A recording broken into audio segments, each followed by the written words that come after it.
आज आपण श्री स्वामी चरित्र सारामृत अध्याय 3 आणि 4 वाचणार आहोत.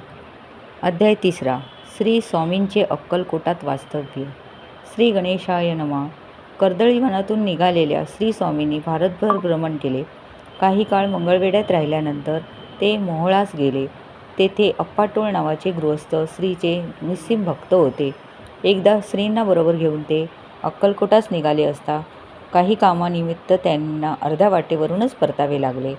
त्यांनी आपल्या सेवकांना स्वामींची काळजी घेण्यास सांगितले आणि आम्ही परत येईपर्यंत कोठेही जाऊ नये अशी आज्ञा करून ते निघून गेले. त्यांची पाठ वळताच श्री स्वामींनी त्वरेने निघाले आणि सेवकांनाही त्यांनी अडवण्याचा खूप प्रयत्न केला, पण व्यर्थ. श्री स्वामी तडक अक्कलकोटच्या वेशीवर येऊन थांबले. तेथे एका रिसालदाराने त्यांची थट्टा केली, पण श्रींनी निजलीलेने चमत्कार दाखवून त्यांना ताळ्यावर आणले. गावात प्रवेश केल्यावर श्री स्वामी चोळप्पांच्या घरी गेले. तेव्हा ते कोणी थोर सत्पुरुष आहेत हे जाणून चोळप्पाने त्यांचे आदरातिथ्य केले. चोळप्पाची पूर्वपुण्याई थोर म्हणून श्रींनी पाऊले त्यांच्या घरी विसावली. श्री स्वामींनी तेथे भोजन केले आणि चोळप्पाचा भक्तिभाव पाहून तेथेच राहू लागले. चोळप्पाही न कंटाळता त्यांची सेवा करू लागला. सेवाकडील वास्तवात श्रींनी अनेक लीला दाखवल्या, त्यामुळे अल्पावधीत त्यांची सर्वत्र ख्याती झाली. अनेक भक्तमंडळी त्यांच्या दर्शनास येऊ लागली. त्यावेळी अक्कलकोट संस्थानात श्रीमंत मालोजीराजे भोसले राज्यकारभार पाहत होते. आपल्या नगरात कोणी अवतारी महात्मा आलेला असून तो विचित्र लीला दाखवतो ही बातमी मालोजीराजांना समजली. तेव्हा त्यांनाही श्रीच्या दर्शनाची ओढ लागली.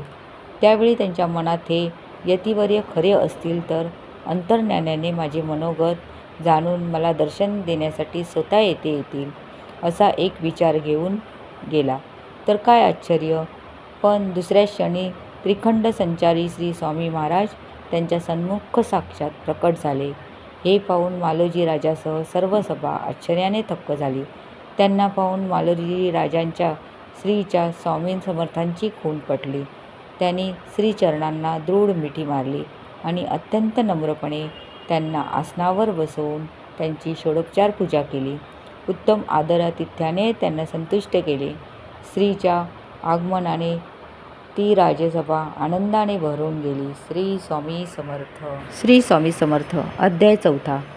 संन्याशाची खोड मोडली. श्री गणेशाय नमः. चोळप्पाकडील वास्तव्यात श्री स्वामींनी अनेक लीला केल्या, अनेक चमत्कार दाखवले.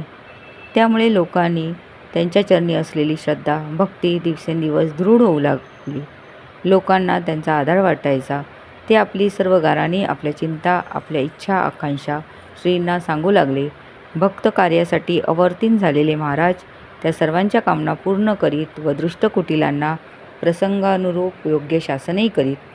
एके दिवशी श्रींचा महिमा ऐकून अक्कलकोटला आलेले 2 संन्यासी श्रींचे बाह्यवर्तन पाहून कुत्सितपणे हसून लोकांना म्हणाले, तुम्ही या ढोंग्यांच्या नादी कशाला लागता? त्यांच्या अंगी साधुत्वाचे कोणतेच लक्षण दिसत नाही. त्या धिंडाचा उदो उदो करणे हा तुमचा वेडेपणा आहे. त्यांच्या नादी लागून तुमची फसगत होईल, तेव्हा सांभाळा. अशा प्रकारे त्यांनी कटू वचने बोलून श्रींची यथेच्छ निंदा केली. त्यानंतर स्वामींच्या साधुत्वाची परीक्षा घेण्यासाठी ते दोघे श्री स्वामी जेथे बसले होते तेथे गेले. तेव्हा त्यांना पाहून श्री स्वामी दुसऱ्या भक्तांच्या घरी गेले. ते संन्यासीही त्यांच्याबरोबर गेले. त्या भक्ताने श्रींच्या बाजूला त्या दोघांनाही पाठावर बसवले. दर्शनेच्छुक भक्तमंडळी तेथे श्रीच्या दर्शनास गर्दी करू लागली. त्यावेळी भक्तांनी श्री स्वामींना जे काही अर्पण केले ते सर्व खाद्यपदार्थ, फळे, मिठाई, द्रव्य श्रींनी स्वहस्ते त्या संन्याशांच्या पुढ्यात लोटले. हे पाहून दिवसभराच्या उपवासाने भुकेने कळकळलेल्या त्या संन्याशांच्या तोंडाला पाणी सुटले. ते दोघेही लोकांची गर्दी कमी होण्याची वाट पाहू लागले. पण गर्दी पांगताच श्रींच्या सेवेकऱ्यांनी संन्याशांच्या पुढ्यातील सर्व जिन्नस गोळा करून नेले. ते पाहून ते दोघे अक्षरशः हळहळले. श्री स्वामींनी त्या दिवशी अन्नपाण्यालाही स्पर्श केला नव्हता. सायंकाळी श्री महाराज तेथून अन्वंत्र निघून गेले.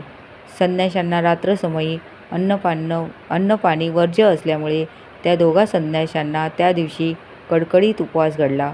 अशा प्रकारे श्री स्वामींची कुत्सितपणे निंदा करणाऱ्या व त्यांना छळावयास आलेल्या त्या संन्याशांचीच विटंबना झाली.